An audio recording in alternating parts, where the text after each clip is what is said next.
Pray with me, please. Our gracious Heavenly Father, it's such a privilege to call you our Father, and we realize that we can do that because of what Jesus has done for us. We don't just look at the past and what Jesus has done. We're grateful for what he is doing in and through us as your people. God, I really do thank you for being the God of all comfort.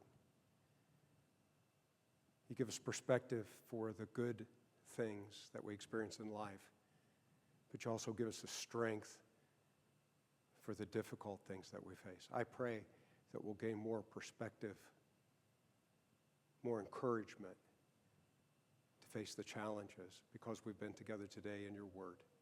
Would you please bless us to that end, I pray, in Jesus' name.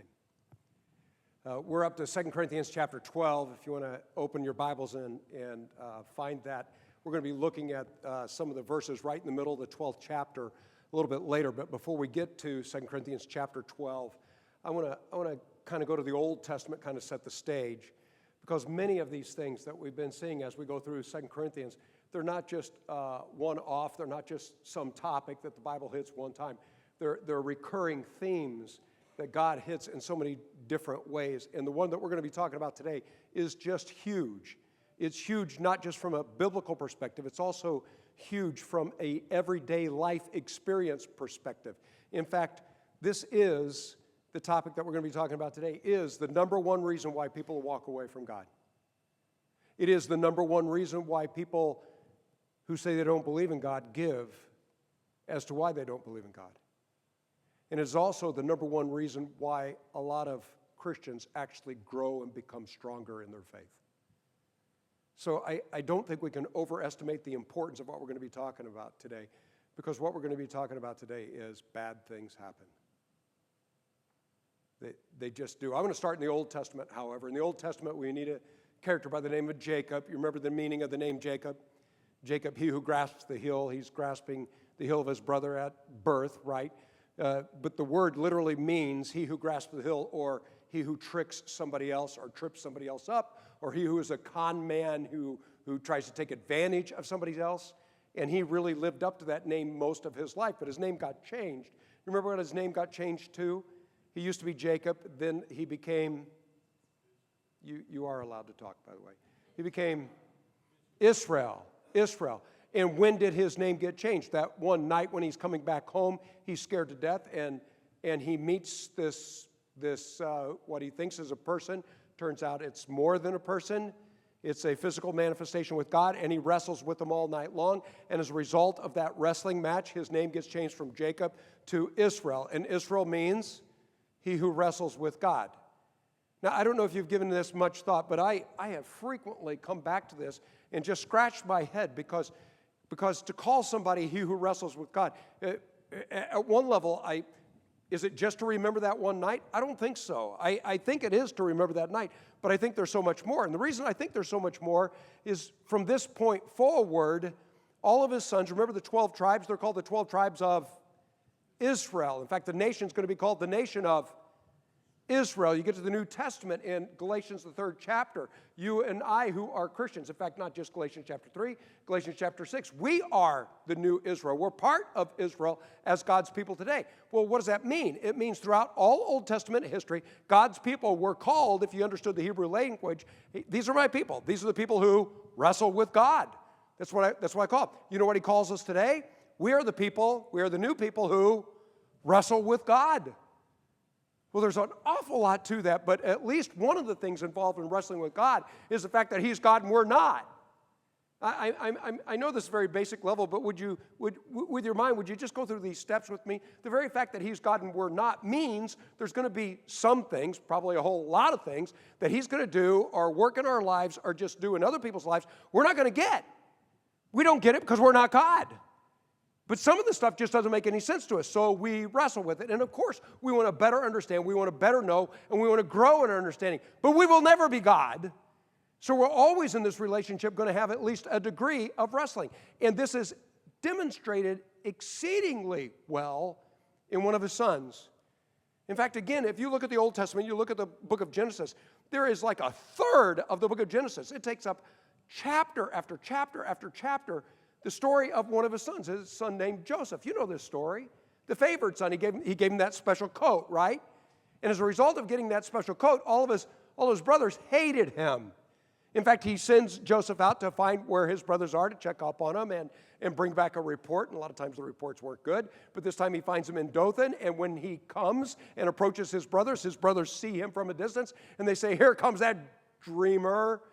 Okay, back up just a little bit. He had dreams, and this is probably not the smartest thing for a young guy to do. If you look good in the dream and somebody else looks bad, it's probably not really wise to tell somebody else who looked bad in your dream about your dream, right? So he's probably not really sensitive as far as social. He probably doesn't read the room well, right? Can I say it that way? But other than that, look at the response that the brothers gave him when they saw him coming in the distance, wearing that robe that shows that he's Dad's favorite. They say to themselves, let's just kill him. Wow, you get a sense at this point in reading the story that it's over the top. It's not just little sibling rivalry here. The animosity has grown to the point they seriously, they're not just saying this, they seriously want to kill him, but they talk amongst themselves and they come to the conclusion, hey, let's not get blood on our hands. So they throw him in a pit, they take that coat off. They can't stand to see that coat. Ishmaelite traders come along, and as they come along, again, somebody has the idea, hey, let's just sell him. He's as good as dead to us. We've gotten rid of him, but we don't have blood on our own hands. In fact, all the blood we're going to have is blood we're going to put on his coat. We're going to take this coat back to Dad, and Dad's going to see the coat. He's going to come to the conclusion, oh, some wild animal killed my son. That's the exact conclusion they wanted him to come to. So Joseph's out of the picture as far as they're concerned. Bible tells us Joseph is 17 years old when this happens, by the way. I don't know about you. I think that's a very important perspective here because we all thought clearly when we were 17, didn't we? At 17 years of age, here he is. He probably didn't read the room well as far as his relationship with his brothers go.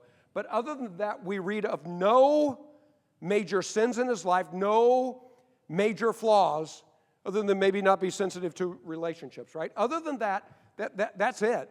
And he gets sold into slavery. I'm saying this simply because as a teenager, there as a slave in a foreign land, he gets purchased by a guy named Potiphar. He's going to work in Potiphar's household.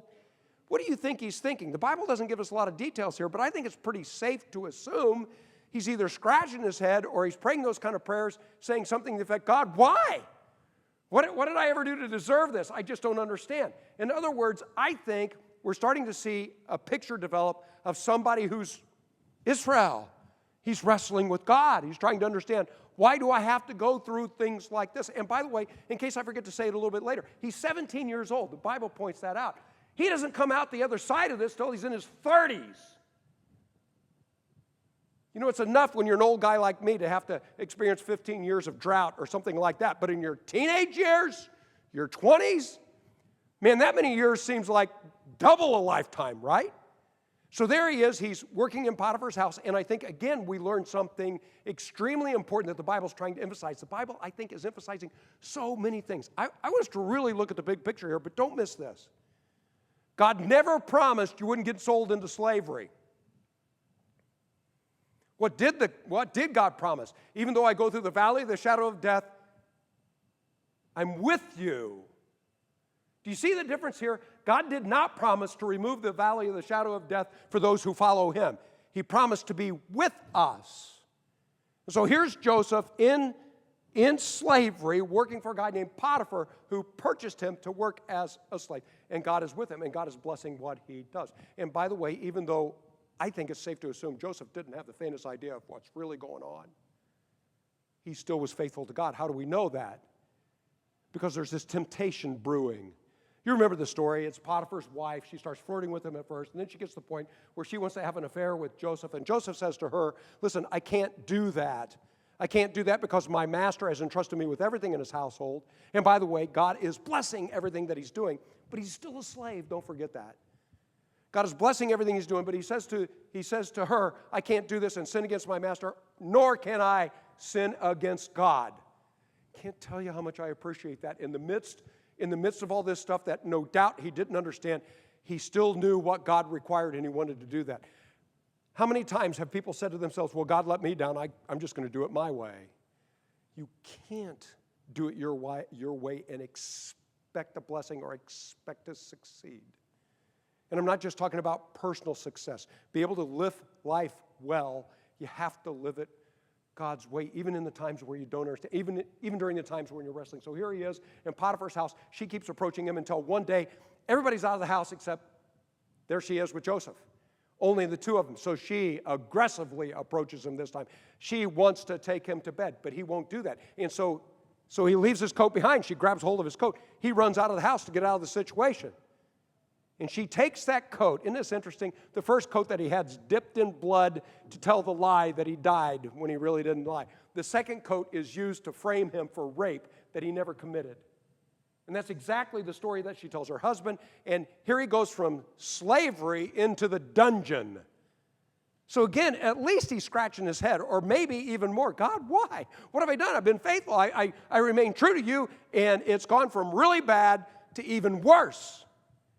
While he's in prison, what happens to him? Well, the Bible tells us God is with him. Again, he doesn't remove the prison. He doesn't remove the valley of the shadow of death, but he goes with us through those times. So here's Joseph. He's in the prison, and he's being faithful to God, and the guy who's in charge of the prison realizes, boy, the more I let this guy take care of things, better things go. Blessing everything, but he's still in prison. He's still a slave, but he meets two people while he's in prison. Remember this? He meets the baker, and he meets the cupbearer, who both work for Pharaoh. He's learning about Pharaoh before he ever goes in Pharaoh's presence, right? By the way, he's also probably thinking to himself, you know what? I've learned a lot of management skills. I've learned how to administer, a large family. I've learned how to take care of a big prison. Yeah, is that worth, being sold into slavery? How in the world can God use it? God is going to use this. He probably doesn't see any of it at this point in his life. Anyway, he meets these two guys. They have their dreams, and he interprets the dreams for them. Remember the cupbearer, he has these three big clusters of grape. He squeezes them to a cup, and he puts it in Pharaoh's hand. And Joseph says those three clusters, that represents 3 days. In 3 days, you're going to be returned to your job. Well, the baker hears that, and he thinks, well, interpret my dream. My dream, I had these 3 baskets on my head, and the birds came and they ate. Oh, yeah, that means 3 baskets, 3 days. In 3 days, the bird's going to be eating your flesh because your body's going to be impaled. You're going to be dead. It's kind of, and guess what happened? 3 days, he's dead. 3 days, the other guy is back working for the king. And here's what Joseph said. He said, please remember me. Oh, man. I know I don't have time to go into these details, but I love this because Joseph isn't just in slavery. He isn't just patiently, okay, God, I trust you. He's also doing what he can to get out. Please remember me while I'm here. Wherever you are, there you are, and you're there to represent God. But if you can get out, get out. And so he says, please remember me. I was unjustly sent here.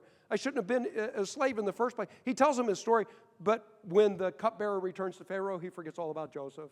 More time passes till Pharaoh has some dreams. Remember the 2 dreams? He has the 7 big fat cows come out of the Nile River, and then the 7 skinny cows come out of the Nile River, and the 7 skinny cows eat up the fat cows, and yet they remain skinny.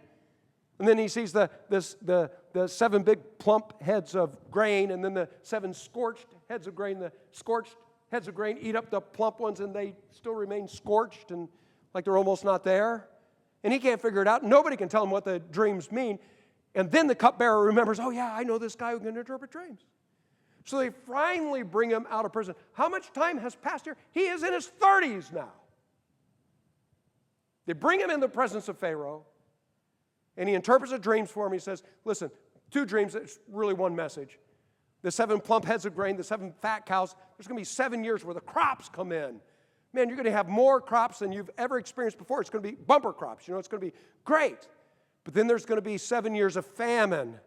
And it's going to be so bad that the 7 years of famine are going to eat up. Just like the skinny cows ate up the fat cows and they remain skinny. They're going to eat up all the produce that you had during the 7 years of the bumper crops. And you're going to forget how good it was. It's going to be that bad. So he says that's what the dream means. The Lord's telling you what's going to happen in the future. So here's my advice. During those 7 good years, why don't you set somebody aside to administer, setting aside all the extra grain so you're prepared for the 7 bad years? And Pharaoh says to himself, and by the way, he says to all the people around him, he says, I think that's a great plan, and I think this is the guy. Okay, finally in this story, as we're reading through the book of Genesis, we see, Okay, now it starts to make sense. Joseph is elevated to the second most powerful person in Egypt, which makes him the second most powerful person on the planet at that time. And in this position, God is going to work through Joseph to literally save the world. He's going to keep him alive during this worldwide famine. But in particular, he's going to save a group of people back up in Canaan. His family who first come down and don't recognize him, but he recognizes them. He's going to keep them alive. Not only is he going to keep them alive, what else does he do? He gets them out of the land of Canaan and he brings them down to the land of Egypt. Why is that significant? It's not just the food to keep them alive. He gets them down to the land of Egypt because he told Abraham years before that I can't give my people a land by wiping out people who don't deserve to be wiped out. Before they ever get the promised land, they need to be away. How long? It's going to take 400 years. Why does it take so long? Because here's what the Bible says. Here's what God said to Abraham. The iniquity of the Canaanite is not great enough yet. I know you know this, but the Bible tells us God didn't indiscriminately go in and wipe people out just so he could give some land to his own people. He waited until the point where those people needed to be punished. And so they were not only taking a land for themselves, they were also carrying out God's judgment on a people that needed to be judged. But in the meantime, they needed a place to stay. And so God gets them down to Egypt, and he keeps them alive, and he keeps the world alive. How does he do that? Because he's got the right man in the right place. And how did he get that right man in the right place? Because he was in a place where he knew some people who knew Pharaoh. And how did he get to that place where he knew some people who knew Pharaoh? Because he ended up in a prison. And how did he get to that prison? Because he was falsely charged for rape. And how did he get falsely charged for rape? Because he was purchased by a guy who was the captain of the guard for Pharaoh. And how did he get purchased by this guy who's captain of the guard for Pharaoh? Because he was sold into slavery. And how did he get sold into slavery? He got sold into slavery by his brothers. In fact, here's the way Joseph himself says it in chapter 50 of the book of Genesis. When he finally reveals himself to his brothers and he's talking to them, he says, you meant it for evil. God used it for good. Okay, that's the story we know. We know that story, right? But how many times do we look at our own life and look at the messes and look at the difficulties and say, you know what? I know a lot of people mean harm, but God takes this very thing I'm going through and he shapes it and makes it into something good. Listen to what the Apostle Paul says. Are you ready for this? It's in chapter 12, 2 Corinthians. I'm going to start reading at verse 7. 2 Corinthians chapter 12, verse 7. It says, because of these surpassing great revelations, he just, in the first several verses, talked about some just marvelous experiences that he was able to experience as an apostle. And he says, surpassingly great these things were. But because of them, therefore, in order to keep me from becoming conceited, God obviously knew something about Paul, and he knew that he needed this. In order to keep me from becoming conceited, he said, I was given a thorn in my flesh. What does that mean? Thorn is something you don't like. Flesh represents your body. He doesn't specifically tell us what it is, but there was something wrong with his body, and it hurt. He calls it the thorn in the flesh. He says, a messenger of Satan to torment me. By the way, I think that's really significant because sometimes it can actually be from Satan. It can actually be an evil thing in your life. And you can look at it and say, I know this is not good because you can clearly identify it. It's from Satan. It's really bad. Yeah, God can use even that stuff. Let me keep reading. He says, I was given a thorn in the flesh, a messenger of Satan to torment me. 3 times I pleaded with the Lord to take it away from me. But he said to me, my grace is sufficient for you. For my power is made perfect in weakness. Therefore, I will boast all the more gladly about my weaknesses, so that Christ's power may rest in me. That is why, for Christ's sake, I delight in my weaknesses, in insults, in hardships, in persecutions, in difficulties. For when I am weak, then I am strong. There's always going to be difficulties that we face. And you can look at the difficulties and you can be so upset you can walk away from God. Or you can wrestle with the difficulties and you can grow closer to God. And I would just like you to think about 2 really big reasons why you ought to do the latter. why your difficulties ought to bring you closer to God. I mean, these are huge reasons. Again, I apologize. I don't have time to go into a lot of stuff, but I'm telling you, these answers that the Bible gives us, they are the only answers anybody has for the problem of evil. You leave God alone, you've got no answer. But there are more than these two answers, but here are the two big ones. Number one, it's the love of God. Number two, it's the growth of man, the growth of you and me. Let me try to explain this. How do difficulties demonstrate the love of God? Let's go through this sequentially. Before you can have a loving relationship with anybody, you have to have free will, right? Before you can have a loving relationship with anybody, you have to have free will. It's important to understand this before we move any further. If you tie somebody to the railroad tracks and say, I'm not going to untie you until you say you love me, who's a silly person here? The person who believes that they really love you because you tied them to the railroad? You know, it's kind of like putting a gun to somebody's head and say, you like me, don't you? Right? Insofar as you coerce somebody, insofar as you remove their free will and they don't have a choice, insofar as you have done that, you really don't know if they love you or not. Because to have real love, you have to have free will. That's one of the reasons why God gave us free will.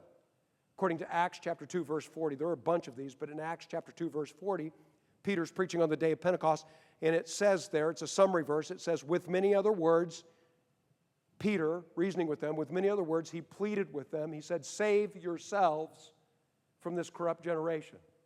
Well, God's the one who saves us. What does he mean when he says, save yourselves from this corrupt generation?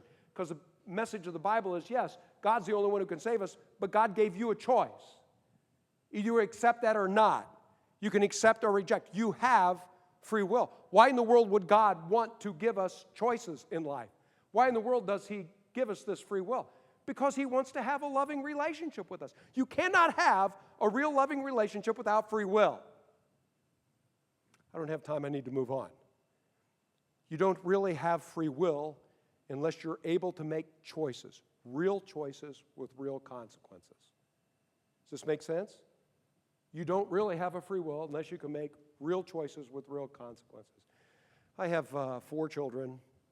They're all grown now, but my children, when they were growing up in our household, you can probably tell, we love to go out to eat. And so every time there was a birthday or a spiritual birthday or an adoption day or any other day that we wanted to celebrate, we would look at the person who had the birthday or whatever the day was, and we'd say, okay, it's your day. You get to choose where we're going to eat. Well, my youngest daughter, if she's here, I apologize in advance, but my youngest daughter, her name's Jacinth. We always called her Jazzy. When she was little, I'd always say to her on her special day, okay, Jazzy, it's your special day. We get to go eat wherever you want to go eat. And I'd look at her, and I knew what she was going to say. You know, she was going to say, let's go to McDonald's so I can have a Happy Meal. And I'd look at her with a big smile on my face and say, well, we can't go to McDonald's, but we can go anywhere else. You know, you get to choose. It's your day. McDonald's is off the list, but you get to choose. And so she, in her little mind at that time, would say, well, you know, I guess Burger King's kind of like McDonald's. And I'd say, well, no, we're not going to Burger King either. It's not Burger King, it's not, but anywhere you want to go, it's your day, it's a special day. And she'd go 3 or 4, and I'd say, oh, no. But it's your day, until she picked someplace like Pizza Hut, someplace I wanted to go, right? And when she picked Pizza Hut, I would turn to the rest of the family and I'd say, hey, Jazzy chose Pizza Hut today, we're going to Pizza Hut. And she would smile, when she was little, she would smile and, yeah, aren't I great, I chose Pizza Hut. It didn't take very many years where she would, wait a minute. You know, she figured out, if I don't really get to choose, then I didn't have a choice, did I? You see, it just illustrates in my mind this extremely important principle. If you have free will, it means you get to make real choices with consequences. And sometimes those consequences are consequences and choices that other people don't like, right? Here's the classic illustration. Somebody makes the decision to drink and get behind the wheel. They don't have total control of the car. They cross the center line. They ran into a car. Family going to a Bible study. Innocent people get hurt. And a lot of people say to themselves, why? I don't mean to make light of things like this. But people grapple with this and they say, why? And I know it's not real satisfying. I know it's a wrestling thing, but It does make sense. I'll tell you why. Because people can make stupid choices. And why do people make stupid choices? They make stupid choices because they have the ability to make choices. And why in the world do they have the ability to make choices? Because God decided to make us that way. And why did God decide to make us that way? Because this loving relationship thing was that important to God.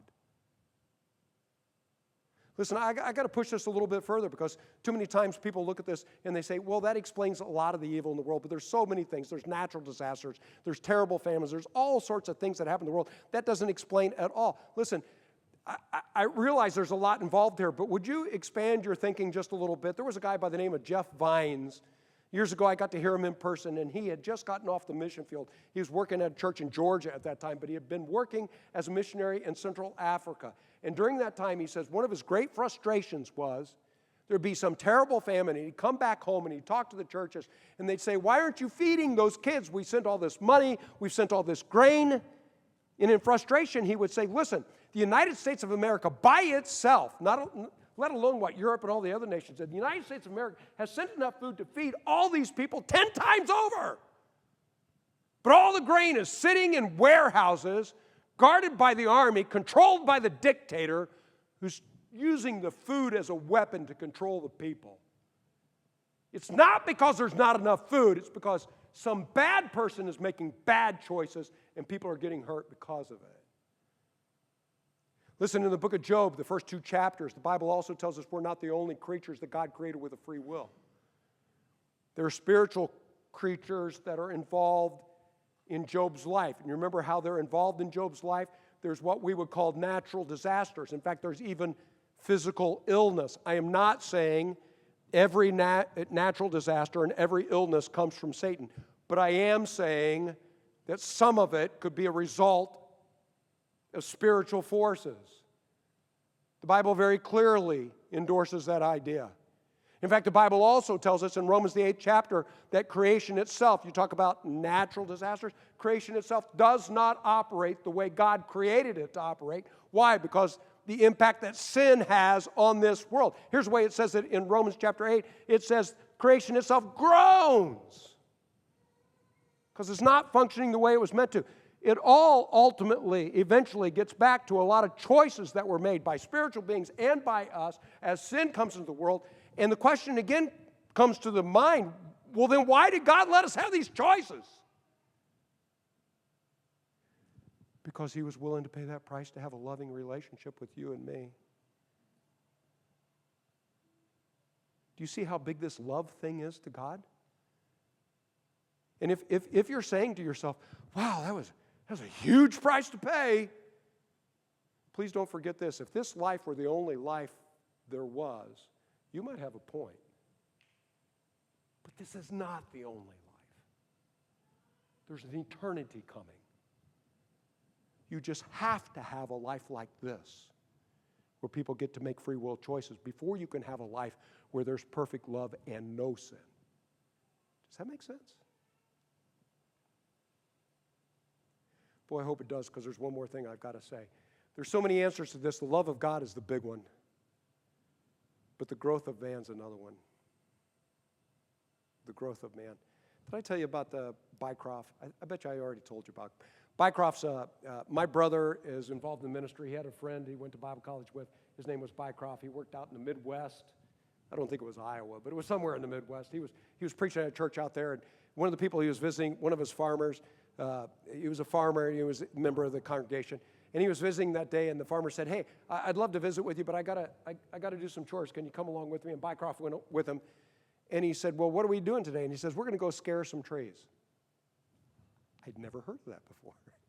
You know, how do you do that? Do you tiptoe up to the tree and say, boo? Have you heard this before? Do you know how to scare a tree? I didn't know this. How do you scare trees?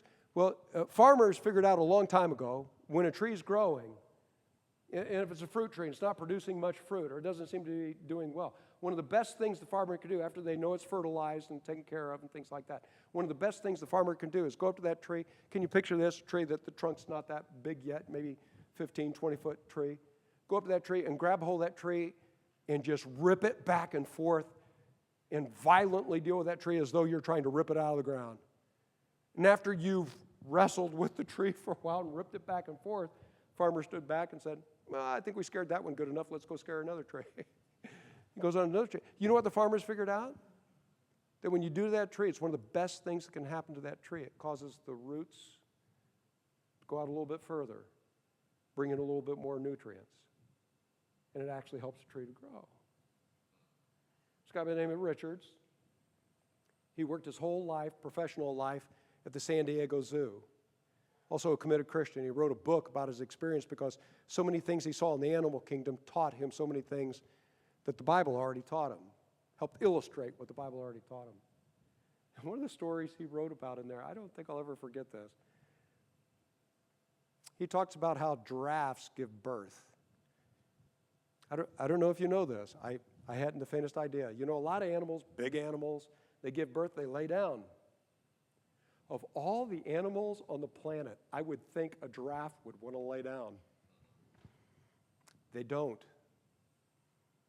When a baby giraffe comes out, you know the first experience the baby giraffe has in this world?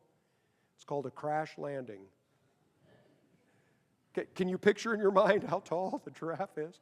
Baby giraffe comes out, first thing that happens is, bam! With a thud, it hits the ground, right? And you know what mommy giraffe does? She turns around, she starts nudging it a little bit to encourage it to get up on its legs. And you think Bambi looked bad getting up on its legs, right? When a giraffe, you know, stilts the first time, right? When the giraffe finally, mother nudges it until that baby giraffe gets up on its feet. And as soon as the baby giraffe gets up on its feet, you know what mom does? Bam!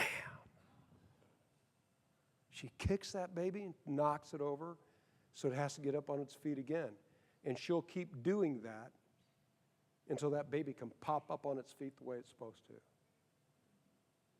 He says it's almost a cruel experience to witness. But you know why God made giraffes that way, don't you? Because if that mommy giraffe didn't do that, that baby giraffe's a sitting duck for the lions who are watching that baby be born. It's got to learn, and it's got to learn quick. Get up, stay with the rest of the giraffes. I'm just guessing that the baby has a hard time understanding why my mom's kicking me. And I'm also guessing that the baby at first doesn't realize because mom loves you and wants you to grow. But I'm also guessing that sometimes when things get real tough for us, one of the last things we think about is, this is how much God loves me. And he really wants me to grow. But I really want you to think about that. And I can't think of a better time to think about that than when we come to the tables. Remember how Jesus died so that we could have that life beyond this life. But now, don't ever forget, this is a price he paid because he wants love. And he's actually using this stuff to help us grow. Would you bow your heads? Would you pray? When you're ready, would you come and take one of the cups? Remember the death of Christ for you.